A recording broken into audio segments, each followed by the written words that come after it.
सभी का स्वागत है। कक्षा 10 गणित विषय में हमने पिछले वीडियो में समझा था कि बहुपद किसे कहते हैं, यह कितने प्रकार का होता है, इन सब के बारे में हमने अध्ययन किया। इसी क्रम में हम आगे अध्ययन करने जा रहे हैं। प्रमुख रूप से बहुपद के जो शून्यंक है उनको ज्ञात करना। शून्यंक से मतलब पहले हमें ये समझना है कि आखिर शून्यंक होते क्या है। मान लीजिए कि पिछले जिस प्रकार से हमने वीडियो में पढ़ा था कि बहुपद कई प्रकार के होते हैं, जिसमें रैखिक बहुपद, द्विघात बहुपद, त्रिघात बहुपद, इस प्रकार से हमने पढ़ा था। इसी प्रकार से क्रम से जैसे 4 घात वाले, 5 घात वाले ये बहुपद होते हैं। अपने जो कोर्स में है वो प्रमुख रूप से रैखिक समीकरण व द्विघात समीकरण है। तो सबसे पहले हमें ये पता होना चाहिए कि आखिर किसी भी बहुपद के शून्यंक क्या होते हैं। तो सबसे पहले हम एक रैखिक समीकरण के बारे में चर्चा करते हैं। जो भी रैखिक अपना समीकरण होता है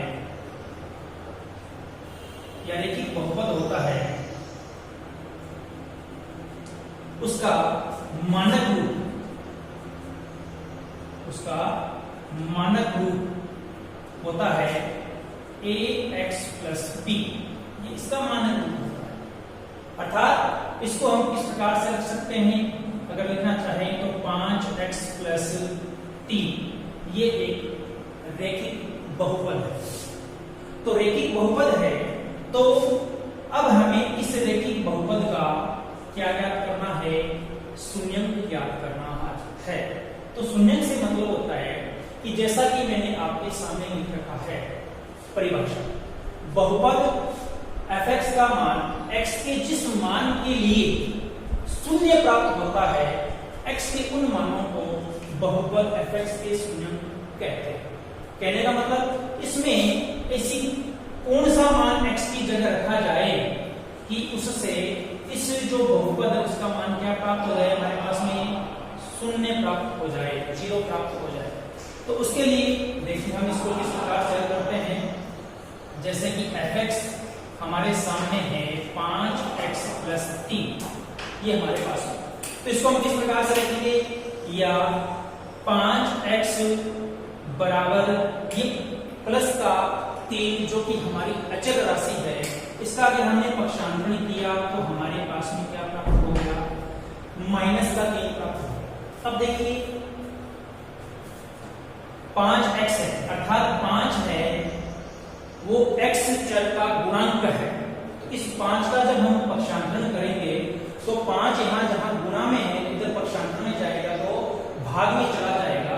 तो x का मान हमें क्या प्राप्त होगा, माइनस का 3/5। अर्थात कहने का तात्पर्य ये है कि अगर मैं इस बहुपद में x की जगह अगर माइनस का 3/5 निरूपित करूं, रखूं, तो मेरे को इस बहुपद का मान है वो शून्य प्राप्त होगा। देखिए कि मेरे पास में क्या था, 5x प्लस 3, जबकि x का मान मेरे को क्या प्राप्त हुआ है, माइनस का 3/5। अर्थात 5 और गुणा में क्या रखूं मैं, x की जगह माइनस का 3/5। तो माइनस का 3/5 और प्लस का 3। अब देखिए ये 5 से 5 कट गया, बचा क्या, माइनस का 3 प्लस 3, और माइनस का भी 3 और प्लस का 3, तो प्लस माइनस माइनस होता है। तो माइनस 3 से प्लस का 3 कैंसिल हो गया, कट गया, तो क्या बचेगा, 0। अर्थात इस x की जगह अगर मैं माइनस का 3/5 रखूं तो मेरे को इस बहुपद का मान शून्य प्राप्त होता है। अर्थात जो मेरे पास में बहुपद है 5x प्लस 3, इसका शून्य में क्या प्राप्त हुआ, माइनस का 3/5। तो इसी प्रकार से हमें जो हमारे बहुपद है उन्हें देखकर ही पता लग जाएगा कि इस बहुपद में कितने शून्यंक है। इसका मतलब हमें कैसे पता चलेगा, तो याद रखना है जिस बहुपद में उसके चर की जितनी अधिकतम घात होती है वो ही उतने ही उस बहुपद के शून्यंक होते हैं। आप इसमें बता देता हूं। जैसे आपके सामने मैं रखूं 4x + 3, एक ये बहुपद रखता हूं, एक रखता हूं 2x² + 3x + 5, एक रखता हूं 4x³ + 3x² - 2x + 5। अगर इन बहुपदों को बिना याद किए, बिना गणना किए अगर हमें ये पता लगाना हो कि इन बहुपदों में कितने शून्यंक होंगे, तो हमें क्या देखना है, जो हमारा बहुपद है उसमें जो चर है, जैसे इस बहुपद में चर क्या है x, और x की अधिकतम घात कितनी है, एक ही है, अर्थात इसमें शून्यंकों की संख्या कितनी है, सिर्फ एक है। अगले वाले बहुपद में देखिए, यहाँ जो आपका चर है x, x की अधिकतम घात कितनी है, 2 है, अर्थात इस बहुपद में शून्यंकों की संख्या कितनी होगी, 2 होगी। इसी प्रकार से नीचे वाला जो बहुपद है हमारे पास में, उसमें चर जो हमारा है x, इसकी अधिकतम घात अर्थात बड़ी से बड़ी घात कितनी है, 3 है। तो इस बहुपद में शून्यंकों की संख्या कितनी है, 3 है। तो इस प्रकार से कई बार परीक्षा में 1 नंबर का क्वेश्चन आ जाता है, आपको बहुपद दिया हुआ आता है और उसमें पूछ लेते हैं कि इस बहुपद में शून्यंकों की संख्या कितनी है।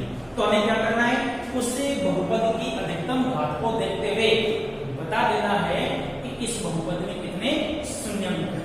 अब देखिए, हमने रैखिक समीकरण के रैखिक बहुपद के बारे में पढ़ा। अब हमारा है द्विघात बहुपद। द्विघात बहुपद से मतलब जिस बहुपद में चर की अधिकतम घात 2 होगी वो द्विघात बहुपद कहलाएगा। द्विघात जो बहुपद होगा हमारा, वो बहुपद का मानक रूप होगा आपके पास में ax² + bx + c, अर्थात 3 पदों में ये आपका बहुपद होगा, जहां पर x² x और ये होगा। तो यहाँ x² का गुणांक a है, x का गुणांक b है तथा c है वो क्या होगा, अचर राशि होगी। अर्थात अगर इस प्रकार की बहुपदों का हमें शून्यंक ज्ञात करना हो तो हम किस प्रकार से ज्ञात करेंगे, उसका हम अध्ययन कर रहे हैं। तो जैसे कि मैंने पहले ही आपके सामने एक बहुपद रख रखा है, क्या 4x² + 12x + 5। अगर इसका हमें इस बहुपद का अगर निहित शून्यंक ज्ञात करने हैं तो किस प्रकार से ज्ञात करेंगे, वो हम आज समझेंगे। तो सबसे पहले तो हमें ये पता होना चाहिए कि इस बहुपद में कितने शून्यंक हैं। जैसा कि मैंने पूर्व में आपको बताया कि जितने अधिकतम घात होती है चर की, उतने ही उस बहुपद में शून्यंक होते हैं। तो इसमें चर की अधिकतम घात 2 है, इसका मतलब इसमें 2 शून्यंक निहित है। तो अब सबसे पहले कैसे ज्ञात करेंगे, तो मैं इसमें लिखता हूं, देखो f(x) बराबर 4x² + 12x + 5। इसको अगर मैं मानक रूप में प्रदर्शित करना चाहूं तो मैं इस प्रकार से करूंगा कि यहाँ a का मान, जैसे कि मानक रूप अपना था x² + bx + c, तो जो x² का गुणांक होगा वो a कहलाएगा। तो यहाँ x² का गुणांक कितना है, 4 है, a का मान कितना प्राप्त हो जाएगा हमारे पास में 4।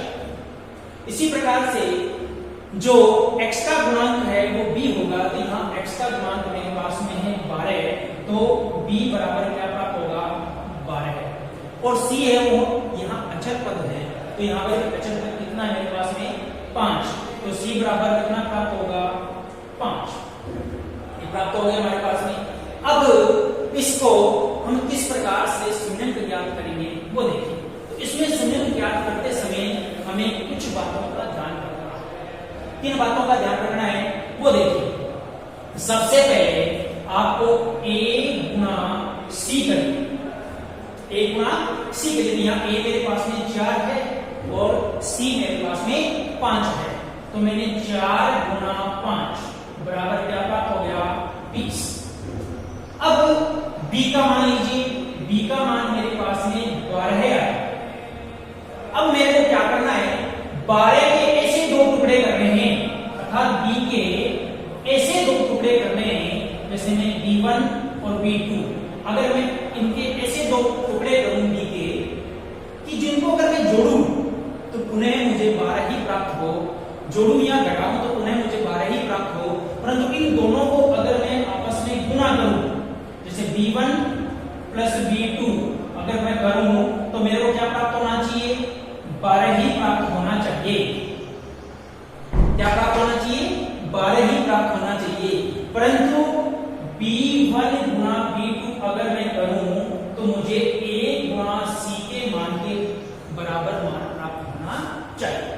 कहने का मतलब ये है कि इस 12 के ऐसे दो टुकड़े करने हैं कि जिनको जोड़ा जाए तो 12 ही प्राप्त हुए, परंतु उन दोनों टुकड़ों को अगर गुणा किया जाए तो 4 को 5 से गुणा करने पर 20, अर्थात इनके दोनों टुकड़ों का गुणनफल की 20 प्राप्त होना चाहिए। तो इसका एक सामान्य सा तरीका होता है, जो आपके पास में a गुणा c का मान प्राप्त हुआ उसको हम किस प्रकार से गुणनखंड के रूप में रख सकते हैं, तो क्या क्या रख सकता हूं, जैसे 20 है तो 20 को मैं क्या रख सकता हूं, 1 गुणा 20 भी रख सकता हूं।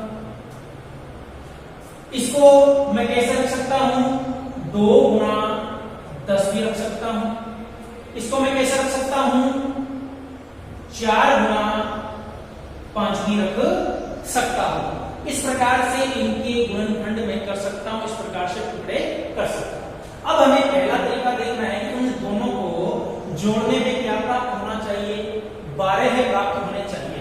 तो यहां इन जो गुणनखंड मैंने लिखे इनमें से देखिए कौन से गुणनखंड में दोनों को अगर गुणनखंडों को दोनों जो संख्याओं को जोड़ा जाए तो 12 प्राप्त होता है। तो देखिए यहाँ 1 और 20, 1 में 20 जोड़ेंगे 21 होंगे, हमें प्राप्त करने 12 है। अगला देखिए 2 गुणा 10, अगर 2 को मैं 10 से जोड़ूं तो मुझे कितने प्राप्त होते हैं, 12 प्राप्त होते हैं। इसका मतलब हमें जो 12 है इनके जो टुकड़े हैं वो क्या करने हैं, 2 व 10 के रूप में टुकड़े करने हैं। तो कैसे करूंगा मैं टुकड़े, वो देखिए 4x² प्लस 12x के टुकड़े करने हैं, तो क्या टुकड़े करूंगा मैं, 2x प्लस 10x, और अगला अचर पद कितना है, 5 टुकड़े करने आपको समझ में आ गए होंगे। अब देखिए आगे, अब हमें 4 पद प्राप्त हो गए, तो दो पदों का आप में से आपको कॉमन लेना है। तो पहले कॉमन इस 2 पदों का लेता हूं, तो इन 2 पदों में देखिए पहले संख्या का कॉमन लेते हैं। तो संख्या ऐसी इन 2 पदों में कौन सी है कि जिनका इन दोनों पदों में पूरा भाग जा सके, तो पूरा भाग किसका जाएगा, 2 का जाएगा, तो 2 आ गया कॉमन। अब देखिए आगे कॉमन के पश्चात आप चर में देखिए, चर जो दोनों में से छोटा होगा वो आएगा। तो दोनों में छोटा चर कौन सा है, x है, x ये हमारा कॉमन आ गया। अब देखिए 2x का भाग 4x² में देना है, तो 2 का भाग 4 में दिया, 2 बार गया, और x का भाग x² में कितनी बार गया, x बार गया। जो चिन्ह है वो प्लस का गया, प्लस का चिन्ह इसलिए। अब देखो 2x का भाग 2x में कितनी बार गया, 1 बार गया। 2x का भाग 2x में 1 बार गया। अब अगले पद में देखिए, अगले पद के अंदर दोनों में से कॉमन क्या लेना पड़ेगा, संख्या में कॉमन दोनों में से किसका भाग जाएगा, 5 का भाग जाएगा, इसलिए मैंने 5 को कॉमन लिया। चर हम अब कॉमन नहीं ले सकते, क्यों नहीं ले सकते, यहाँ तो छोटी का x है, परंतु यहाँ पर तो है ही नहीं। जब है ही नहीं इसका मतलब यहाँ पे चर क्या है, शून्य है। तो शून्य है इसका मतलब यहाँ पर किसी प्रकार का कोई भी चर नहीं है, तो हमें क्या प्राप्त हो जाएगा, सिर्फ 5 कॉमन आएगा। 5 का भाग 10x में कितनी बार गया, 2x बार गया, तथा 5 का भाग 5 में कितनी बार गया, 1 बार। अब हमें इस प्रकार से मान प्राप्त हो गया। अब देखिए इसमें भी हमें 2 पद प्राप्त हुए। अब देखिए ध्यान से, इसके अंदर दोनों में से कॉमन क्या है, 2x + 1 है, तो 2x + 1। तो अगले वाले में बचे हुए क्या है, यहाँ 2x और यहाँ पे प्लस का 5, अगला हो गया 2x + 5। तो इस प्रकार से हमें गुणनखंड के रूप में पास में दो गुणनखंड प्राप्त हुए, तो मैं क्या लिखूंगा, इन दोनों को शून्य के बराबर रखूंगा। किसके बराबर रखूंगा, शून्य के बराबर। तो यहां लिखूंगा या तो पहला मान 2x प्लस 1 बराबर क्या हो गया 0। तो इसका अगर मैं पक्षांतरण करता हूं तो क्या प्राप्त होगा, देखिए 2x बराबर प्लस का 1 उधर गया, क्या हो गया माइनस का 1। इसी प्रकार से x के दो गुणांक में है तो 2 का पक्षांतरण होगा तो भाग में चला जाएगा, x बराबर माइनस का 1/2। अगला देखिए या अगला मान क्या है मेरे पास में 2x प्लस 5। तो या 2x प्लस 5 को भी मैं शून्य के बराबर रखता हूं तो क्या प्राप्त होगा, देखिए 5 2x और 5 जो हमारा अचर है उसको पक्षांतरण किया तो क्या प्राप्त हो गया माइनस का 5। और 2x का गुणांक है तो मैं 2 का भी पक्षांतरण करूंगा तो क्या प्राप्त होगा x बराबर माइनस का 5/2। इस प्रकार से हमें इस बहुपद के दो शून्य x बराबर माइनस का 1/2 तथा x बराबर माइनस का 5/2 प्राप्त होगा। कहने का मतलब है कि इस बहुपद के अंदर अगर मैं x की जगह माइनस का 1/2 रखूं तो भी इसका मान शून्य प्राप्त होगा, या x की जगह माइनस का 5/2 रखूं तो भी इसका मान शून्य प्राप्त होगा। इसका मतलब हमें दो शून्यांक है वो प्राप्त हुए हैं। अब इन शून्याङ्कों की आपस में संबंध भी होता है, इनके सत्यता की जांच हम अगले वीडियो में करेंगे। आशा करता हूं आपको जो द्विघात बहुपद है उसके शून्याङ्क ज्ञात करना जो